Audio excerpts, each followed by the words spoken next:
causes. Gates, another one, Dana, where the ex just takes the money and throws it to the communists. Am I right, Craig? You gotta have that prenup. Gotta have that prenup. That is not unusual. If you go onto Grok and you put in like who are the 20th richest women, in like America, the majority are either daughters of billionaires or divorced from billionaires, and you can see what they like, whether it is Apple, what's his face, Jobs' ex-wife, Lauren Powell, or Gates, or whatever. They're all spending that money on activism. I think we need a bicathlon with AOC and Gaines.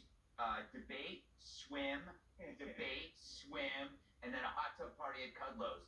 I don't think AOC could keep up with her, but this, again, it reveals the hierarchy of grievances and how it turns women against women. AOC is not brave. She's throwing women, biological women, under the bus to gain some kind of virtue signal from men who pretend to be women. This is going to look so bad. And imagine what a better place the Democrats would be if they listened to the five.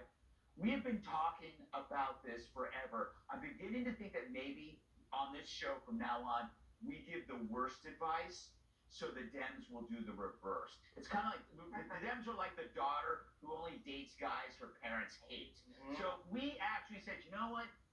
Everybody should be trans. I think we should all have 16 pronouns.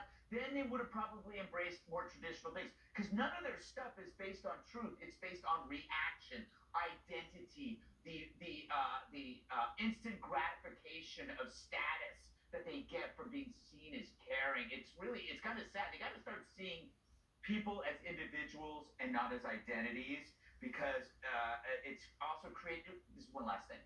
Getting my thoughts together. They say that they want women to be strong, but they also want them to identify as victims. You can't have both. Harold.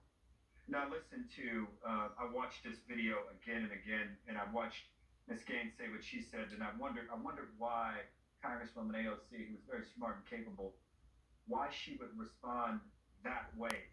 One of the things that Donald Trump did so well in the 2024 campaign was he took an issue that less than 3% of the country had said in polling they were concerned about. I don't like polls, but just listening to this poll for a second, the LGBTQT issues, transgender issues, and he spent $250 million running ads saying that Democrats were for these things that overall majority of the country was not for.